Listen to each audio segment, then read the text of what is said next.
Hello, welcome guys. এই যে আমার হাতে আছে ইভিএম মেশিন, যার দ্বারা ভোট দেওয়া হয়। আমি আপনাদেরকে দেখাবো কিভাবে ভোট দিতে হয়। এটি আসল ইভিএম মেশিনের একটি কপি, আসল তো পাওয়া যাবে না। এটাতে আমি দেখাবো কিভাবে ভোট দিতে হয়। এই যে দেখো, ক্যামেরাম্যান একটু কাছে আসো। দেখো, যেমন এখানে অমৃতা রায় লেখা আছে বিজেপি, এখানে ফুলের চিহ্ন আছে। এই সুইচটিতে এখানে ক্লিক মেরে ধরে রাখতে হবে। দাঁড়াও, হয়ে গেল ভোট।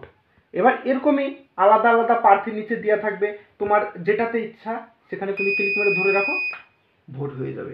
এইভাবে তোমাদেরকে ভোট দিতে হবে। এখন তোমরা কাকে ভোট দেবে? দেখো, আমাদের এখানে সব থেকে ভালো কাজ করছে বিজেপি প্রার্থী, তাই আমি বিজেপি প্রার্থীকে ভোট দেব।